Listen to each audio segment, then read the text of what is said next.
Rêve. Un homme perturbé par un rêve qu'il avait fait la veille se rendit chez un cheikh afin que ce dernier tente de le lui interpréter. Il lui raconta donc son rêve. Dans mon rêve, j'ai vu un lion qui me pourchassait.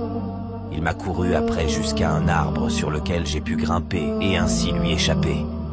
Du haut de la branche sur laquelle je m'étais installé, je vis le lion s'allonger, attendant calmement que je descende.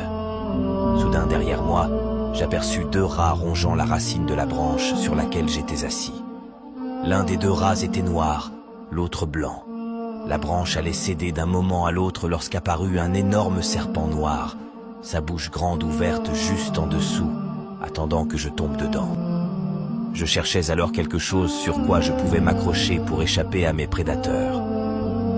C'est alors que j'aperçus sur une branche au-dessus de moi une ruche dont les gouttes de miel tombaient les unes après les autres. J'attrapai une goutte qui me parut si délicieuse que je me plaçai juste en dessous la bouche ouverte et avalai goutte par goutte tout le miel qui en coulait. La seule chose qui m'inquiétait sur le moment n'était autre que les abeilles.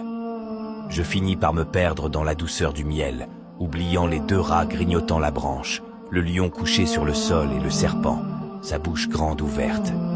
Puis je me suis réveillé. Le cheikh lui dit « Le lion que tu as vu est à mort. Elle te suivra où que tu ailles, même si tu l'oublies. Le rat noir est la nuit, le blanc est le jour. Ils te tournent autour l'un après l'autre et grignotent le temps qu'il te reste à vivre pour te rapprocher de la mort. L'énorme serpent noir est ta tombe. Elle est là, elle attend juste que tu tombes. La ruche est le monde, son miel est la luxure et les jouissances de cette dernière. Nous cherchons à obtenir ces luxures, nous y goûtons, puis très vite nous y prenons goût. Jusqu'à ce que cette quête devienne une priorité, nous nous perdons alors dans ce monde et nous oublions le temps. Nous oublions la mort.